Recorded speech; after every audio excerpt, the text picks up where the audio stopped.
House Bill HB 2116, short title, Human Trafficking, Civil Action, and Liability.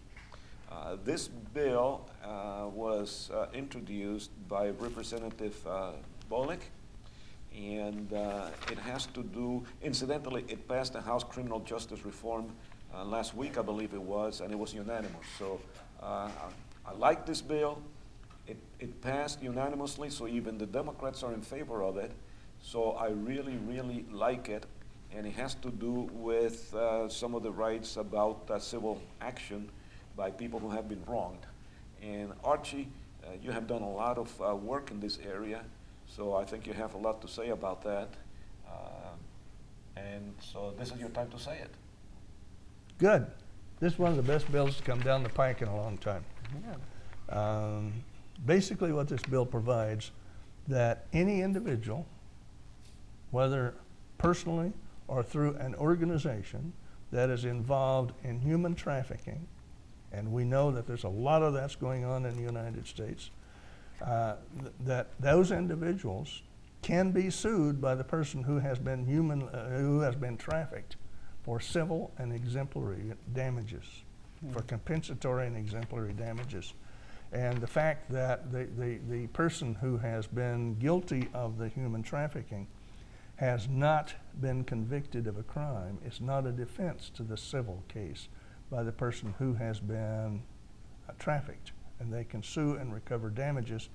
And it also includes exemplary damages, and exemplary damages in this case is the one that will make a difference, because your actual damages, maybe you only have maybe $1,000 in actual damages, but you may be able to get 10 or 15 or 20 million dollars in exemplary damages. And the term exemplary damages is a term that's used to make an example. Mm-hmm. That's why it's called exemplary damages. We want to make an example out of you that we don't want this going on. Now, the other thing to bear in mind is, and it's not clear from this bill, but I think it would apply, think of all of the people that are coming across our southern border. And they're brought in by coyotes, and many of those coyotes are bringing them in because they have companies and organizations here in the city of Phoenix and in the United States and other places that are saying, you bring them over and we'll take care of them. Well, those people now, under this, can be sued by those people that are brought across the border.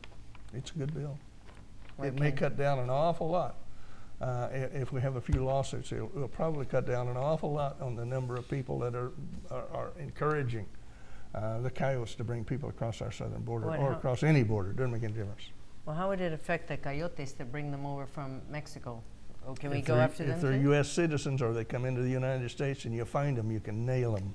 And thereafter, it doesn't make any difference where they are. I definitely agree with that. Yeah. You may not be able to recover your damages against them, but you can at least get a lawsuit from them. Against them, and it may discourage them from doing what they're doing. They're charging huge amounts of money to bring these people in. I heard it's like now it's around $30,000.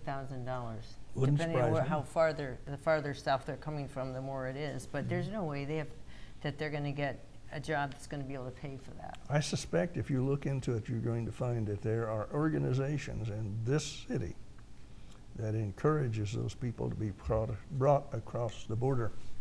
And those organizations now are going to become potentially personally liable. Would they also be liable under this, those organizations? Absolutely. Because I'm looking at that,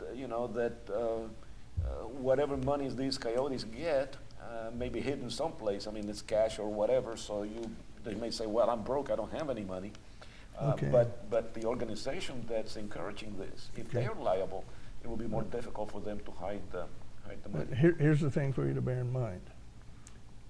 I've got a company that I need people coming from Mexico because I run a house-made company, and I need those people to come in here and clean houses for me, right?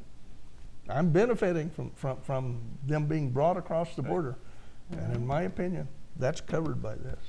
Great. That was my question, whether the ultimate beneficiary of the event. You knew about it, you encouraged it, and you benefited from it. So basically, even like in my neighborhood, a lot of times we'll have a garage sale and we'll have a bunch of little groups of housekeepers coming in. They have nice little business cards and they're passing them out. Does that mean the person who hires them not knowing that if they're illegal or not? Because it seems to me, they look like they're actually Well, individually but owned. this Just this would be only few people. applicable if the person had damages, or he was in some way hurt or whatever, so that he can bring a lawsuit against these people. If there was no damage, there would be no basis for the lawsuit. But a lot of times there is damages. Mhm. Some There of is, them appear yes. to be working for themselves. You brought me across the border saying, hey, you're going to be able to get a really good job up there. And I can't get a really good job, and you lied to me. So I've been damaged. I paid you $10,000 to take me across the border because you told me I was going to be able to get a really good job. And I get a really good job paying me $2.50 an hour.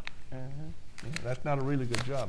Well, the bottom line here is that not only are we all three in agreement, but the members, if my information is correct, all the members of the House Criminal and Criminal Justice Reform of the House of Representatives, both Republican and Democrats, are in agreement because the bill cleared that committee 9-0.